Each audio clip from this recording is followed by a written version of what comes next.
When someone shows an interest in joining the worship team, the next step is to take them through an audition process. So here's what our audition process looks like. Also, a few thoughts on why we do the things that we do.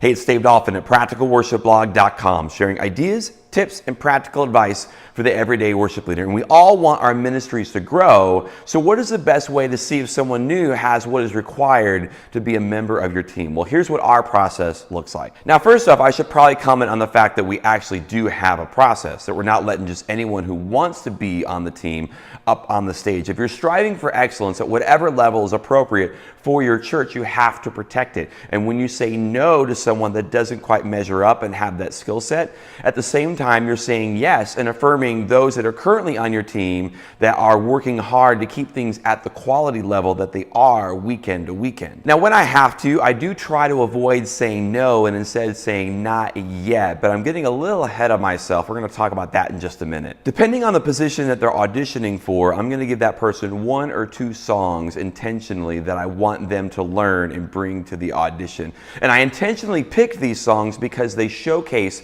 a certain skill set that I'm looking for that instrument. They're also within the style that we would typically do on a Sunday morning. Now, someone can bring an additional song that might fit their voice better, or it might be of a completely different style that they like, and that's fine. In fact, it's encouraged, but they have to audition with the songs that I've given them. To prepare for the audition, they're going to get the same resources that they would typically get in Planning Center. They're going to get a chart, they're going to get a reference MP3 of the original arrangement that we're going for, and also an MP3 of the track from Ableton that they're going to play to during the audition. There's a couple of things that I do intentionally. One is I schedule that audition for at least a week out. I want to make sure the person comes to the audition prepared, that they have the time to do so. Now, they may not use it, but that's on them. I want to make sure that they have the time. And even if someone says, I can audition tomorrow, at the very earliest, I'm going to schedule that audition for a week out. 2, I intentionally do not remind them about the audition. I don't send them a text, I don't send them an email, and none of that, because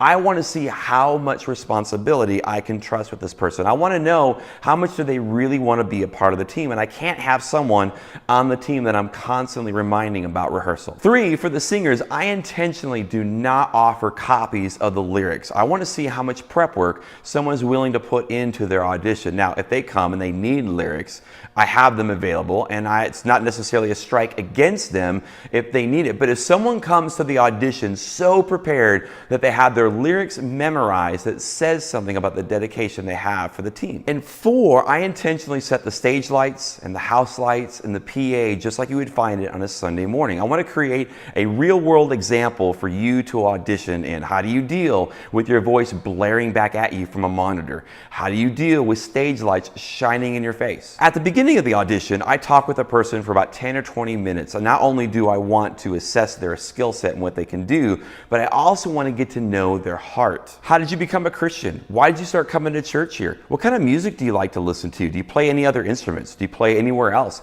Tell me about your job. What kind of things do you like to do? I try to keep things as relaxed and casual and as low-key as possible, but I'm essentially conducting an interview. And then we put them behind the instrument or a microphone and we run the songs. And I'm looking for ability and I'm looking for skill set, but I'm also looking to see how prepared did they come? How well do they know these songs? I'm also looking for stage presence a little bit. What do you look like on stage? Because stage presence does matter. And I'm not saying that you have to look like a rock star, and I'm not saying that you should look like a rock star, but how comfortable you look on stage does matter. After the audition is over, if it's a yes, then we begin the process of bringing them into the system and getting them used to the rehearsal process and Planning Center and things like that.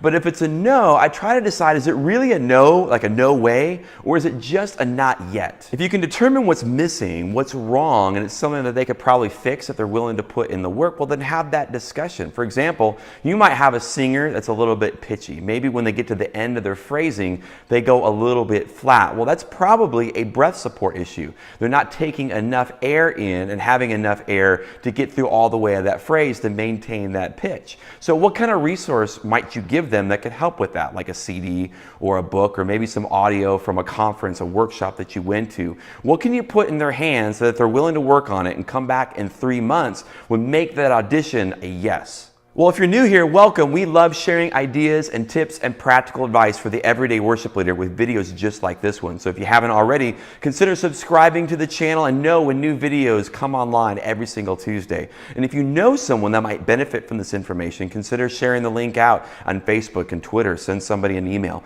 And for great practical advice on leading worship, check out practicalworshipblog.com.